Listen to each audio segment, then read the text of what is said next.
What's up, YouTube? Another day means, guess what? Some more tech. So check this out.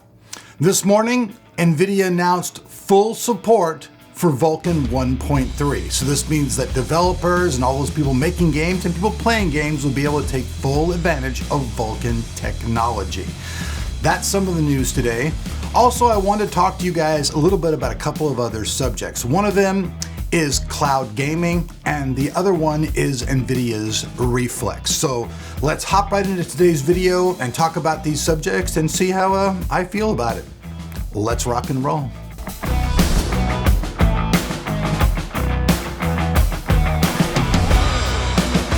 Chances are that if you're upgrading a computer with major parts or you're just building a new computer, you're going to need a legitimate Windows key.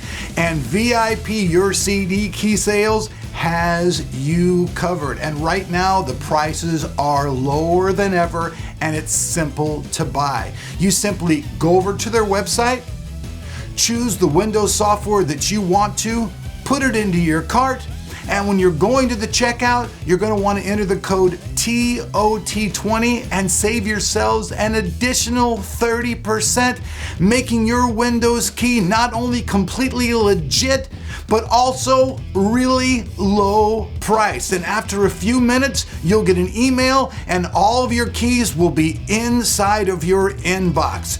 So it's really simple. So if you want to save money and you want a key that you know is guaranteed to work forever, then check out VIP Your CD Key Sales. Now, real quick, before we hop into the bulk of today's video, I ask that you guys like and share my video on social media. I would love it if someone would make a post on Reddit. That would get double thumbs up for me. I really appreciate you guys, so thank you very much. So first off, like I said, Vulcan 1.3 released this morning. Nvidia is going to be fully supporting this across the board. So it looks like people who are developing games and stuff like that will be able to use this technology and just make your games better, because we all know with the Vulcan technology, you can get more frame rates and stuff going on, great visuals without, sacrificing, the power of your video card. That's, good stuff all around. Now, another thing I want to talk to you guys about is about cloud gaming, because I know a lot of people out there were like, oh my God, it takes like this great, internet connection to do cloud gaming. And I did a little bit of research on this. And even if your internet provider only gives you 25, speeds of 25 for your download, you're still able to play games at 720 without a problem. And if you've got a mere 40, you can play games at 1080. Now, I know there are probably some people in foreign countries and stuff who probably have really bad internet, but I know also in some other countries they have better internet than we do here in the United States. So right now, if you can't get a hold of a video card whatsoever and you've got like an old computer and you still want to be gaming with your friends, Stadia, GeForce Now, all of these things that are out there are alternatives. And even though I know people are going to say, oh my God, Elric, it takes this great, internet connection, it's killing it.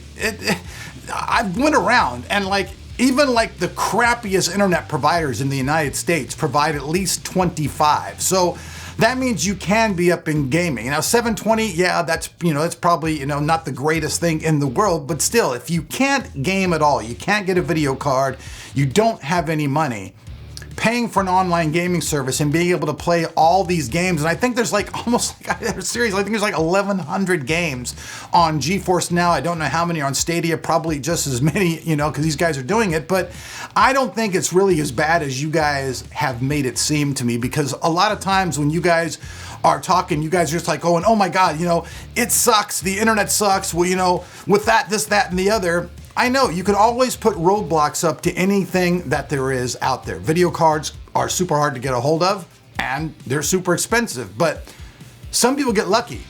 Travis, friend of mine who edits all my videos, he said his uncle was actually able to get an RTX 3070 from Best Buy at retail price.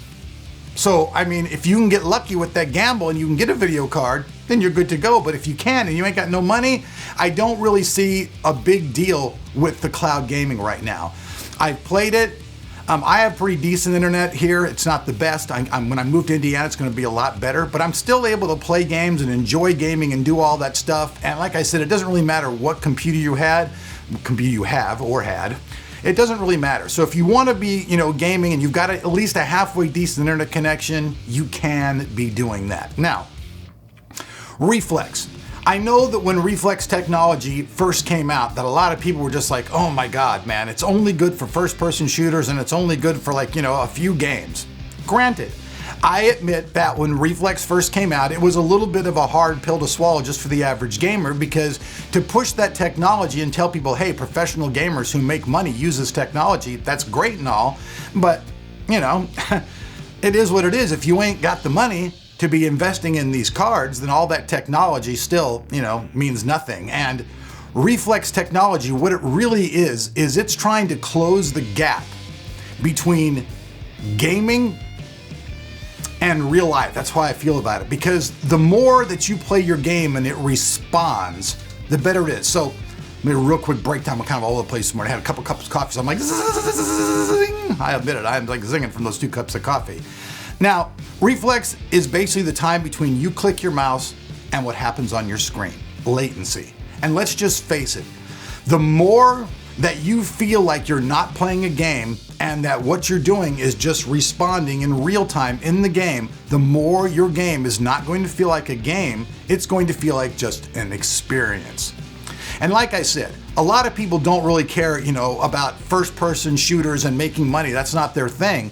But now, see, Reflex technology has evolved. And from the very get-go, I kept telling people, man, this would be great for racing games. It'd be great for these type of games. I kept giving my feedback to Nvidia going, hey man, when's this stuff gonna happen? When's it going to happen? And then we see at the CES, now Reflex has actually expanded past what it was before, and you're seeing it into other genres of games. Now, for racing games, I think this is just incredible. I mean, come on. You're racing, and every time you hit your mouse pad or your keyboard or whatever, it's responding to what you're doing. So if something is lagging with your gameplay in a racing game, that extra millisecond or whatever could cause you to crash, to burn out, and lose the race.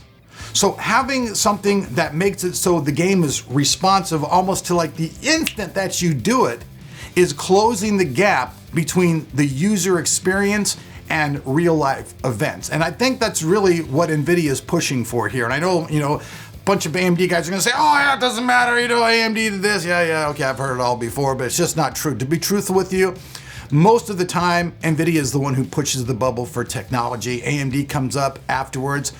There have been times, about 11% of the time, this is fair, AMD comes up with original stuff. The rest of the time, it usually is Nvidia pushing the envelope, and they get a lot of crap for this because people are like, these technologies don't mean anything.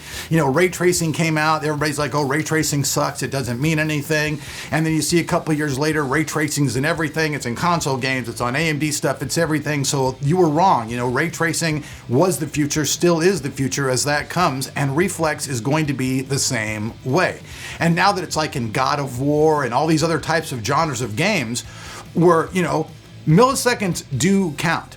Now, I'm an older guy, and I was playing my kid, and he's younger than me, and I was able, using Reflex on my card, he's using an ATI card, and even though he's faster and better than me, I was able to make more kill shots than ever before using the Reflex technology in my game, because for peeking, sneaking, and doing stuff, accuracy really does come into play. And like I said, people who are out there who are professional gamers, they're using this technology because they want to win. I don't really think you're going to find too many professional gamers out there, if any, that are running an AMD card at this moment. It's pretty much an Nvidia dominated theme.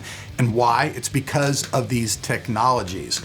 So if you haven't tried Reflex whatsoever, you should try it. And there are a lot of new GeForce monitors coming out. So this year you're going to see monitors like, I think you're even going to see probably 420 hertz monitors this year. It's just getting incredible where the technology is getting to go. Eventually, really, these games are going to be where pretty much no matter what you're doing, as soon as you do it, it's going to be on the screen. And I think that really is the goal of Reflex altogether. It's to make the user experience not feel like you're in a game. It just feels like an extension of yourself doing something. And I think that is, a good goal to have. And I think you guys would agree.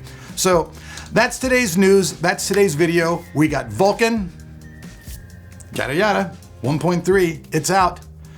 There's also all kinds of other stuff actually really going on right now too. It's all, there's lots of other videos coming up. Nvidia's actually got some other video cards coming out. We've talked about theirs. There's going to be a launch within a day now. RTX 3050 is right around the corner. We've already seen that AMD's latest card is kind of so that's it. Reflex, good stuff, online gaming, try it out. I think that people's experiences will vary, but if you can't afford a computer or you can't afford a video card, I definitely think that online cloud gaming is definitely something to check out, especially if you're a casual gamer. So peace out. There's lots of ways to support Tech Tomorrow. You can either buy one of those key codes at the beginning. They're always guaranteed. The company, we've been working with them for years. You can support me on Patreon by a single dollar. Lots of ways. So peace out. We'll see you guys back here for more tech here on Tech of Tomorrow.